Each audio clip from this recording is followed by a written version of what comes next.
Congratulations, you just got your home under contract and you had multiple offers and the bids went above your asking price. But then comes the deal killer. Hi, my name is Pierre. I'm a local licensed realtor and I'm here to give you expert advice on your real estate journey. And today I want to talk about a deal killer, the appraisal coming in low. I'm going to discuss with you what an appraisal is, how it can ruin your deal as a seller, and what you can do about it from an expert and pro opinion. Ready? Let's dive in. Hey, before I go any further, be sure to like and subscribe to this channel for great content. And here we go. So first of all, what is an appraisal and why does it even matter? Let's take it this way. Let's say you're the lender. You're the person who's giving someone the money for the purchase of a home. But let's make it a little bit simpler. Maybe you're not giving money for a home, but you're giving money for a car. And let's say a friend comes to you and says, hey, buddy, I really want this car and it costs $10,000. Would you allow me to borrow $10,000? You say, you know what? You're a good friend. I think you'll pay it back. I'll give you the 10 grand. But then you think to yourself, I really like cars. Let me go see this car before I give you the money. And you go see this car. And knowing cars like you know cars, you realize this is not a $10,000 car. This is at best a $5,000 car. And you're being asked to lend $10,000 for a $5,000 purchase? Wouldn't you scratch your head? Wouldn't you pause before you gave that money? Well, you'd be right in doing so. And that's exactly how mortgage companies feel when it comes to lending money for homes. You look at a home and you say, my home is worth X, but what if the mortgage company thinks it's worth X minus, meaning they don't think it's worth the same value. So the appraisal and an appraiser does something for the mortgage company. They're working for the mortgage company, by the way. They are coming out to evaluate what the home is worth and from that evaluation, determine a value. Now, here's where an appraisal can be a deal killer. Let's say the home is on the market for $500,000. And let's say the offers come in and there's multiple offers and it starts to get bid up from $500, $525. You land at $550, $50,000 over the asking price. Great. Plan your next vacation, right? Well, maybe not. And here's why. If the appraiser comes out and says, okay, let me look at this house, what they're going to do is they're going to compare it to other homes in the area that are on the market or that have sold recently, and they're going to evaluate beds and baths and square footage and upgrades, etc., etc., etc. But what if that appraiser says, you know what, this isn't a 550 home, this is a 500 home. And now you have a problem on your hands because the offer price and the appraisal has what is known as a gap, an appraisal gap. And when there's an appraisal gap, now comes a situation that can be sticky that could kill a deal or at least have you bring home less money if there's negotiations that do not happen in your favor. So what do you do to avoid this appraisal gap? Number one is price the home right from the start. And by price the home right, I mean price it as accurately as you can to what the home is worth. If you price it too low and then the prices go above that asking price, it could seem to an appraiser that, hey, this home is being purchased for more than what it's worth. Or if you price it too high and then get what you are asking for or above that price, then there could be even a greater gap. So the understanding with a professional realtor of what your home is really worth is more than just seeing what can I get for this home.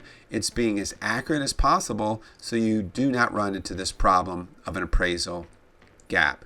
So you have to use strong comps.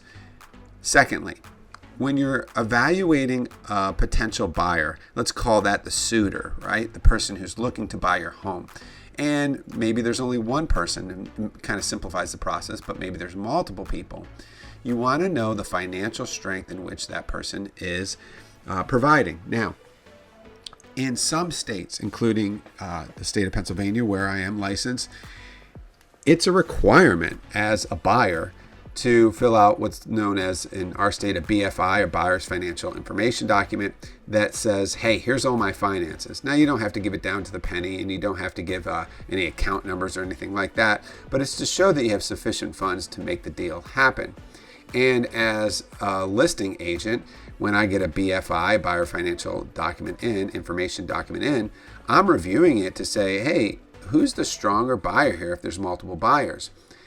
Now, in some states, that's not going to be required, so it's necessary that you ask your realtor to inquire of the buyer's agents about the strength of their buyer. This brings in some other reasons to consider a cash offer. Let me just hold on that for a second. So you take that buyer information and you say, okay, does this person have any liquid funds beyond what they're putting down as a down payment that might be able to cover the appraisal gap? That's why that's important. Cash buyers, let me just touch on that for a minute. This is why sometimes a lower offer from a cash buyer is actually very attractive, because a person who's paying cash does not have to run comps or have an appraisal, because there's no mortgage company deciding whether or not the home is worth that value. Now, they could be a cash value or a cash offer even above the asking price. In fact, you could have your home on the market for $500,000 and someone come with cash and offer $1 million. If they got the cash, they can pay whatever they want. Bring the money. Show me the money. This is why financial strength is so important. So number one, make sure you comp it right. Number two, make sure you know the financial strength of the buyers.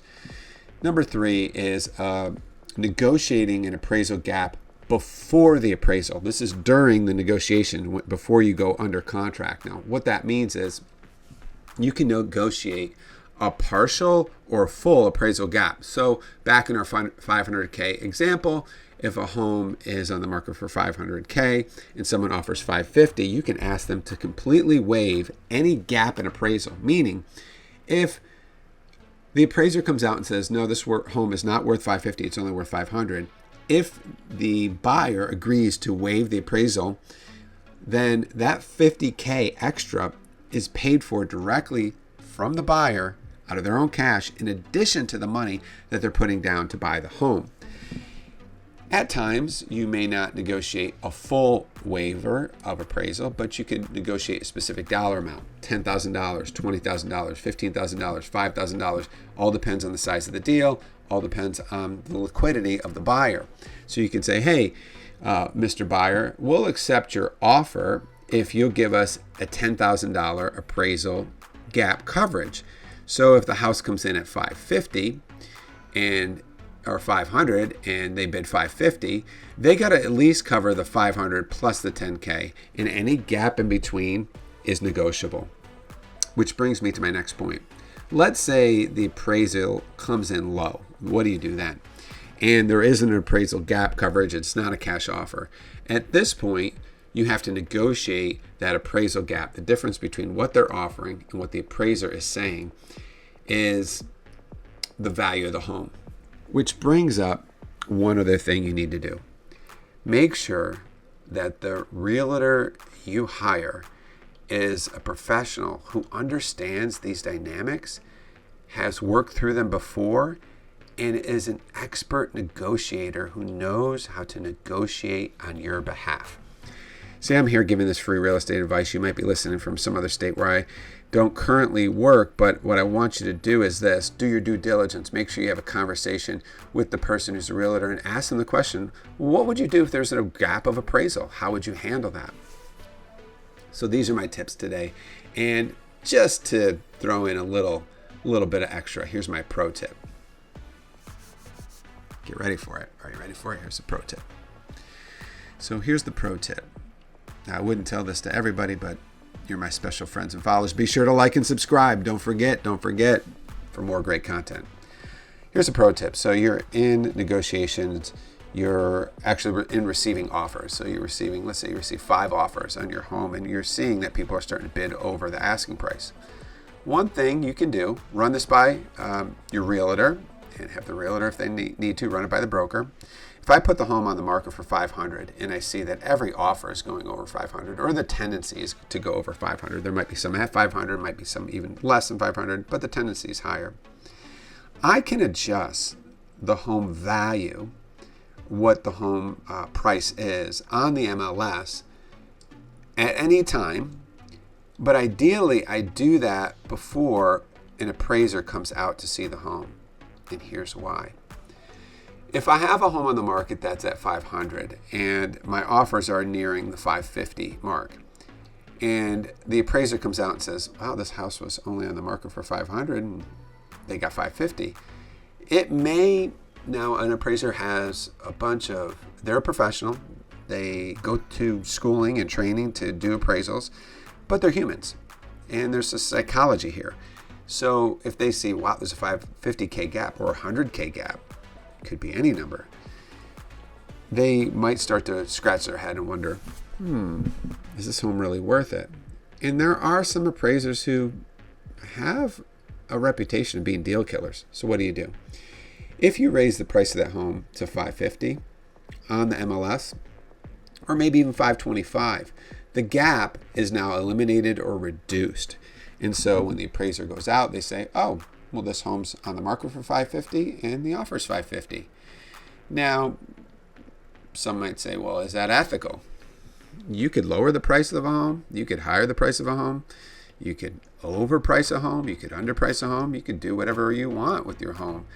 So it's just a smart pro tip. Run it by a realtor. Run it by the realtor's broker if you need to. And make sure you're doing what you believe is ethical and right, but that could help from killing a deal.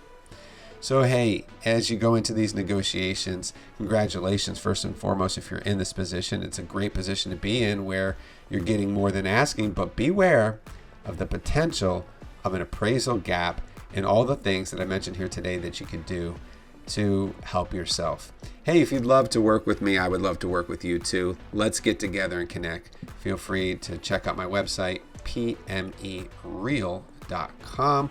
where I have homes and can connect you with a great opportunity to showcase your home as a seller, and where I would love to share more expert realtor advice here on this channel. So please do like and subscribe. Thank you for being here with me today. I hope this was a benefit. God bless.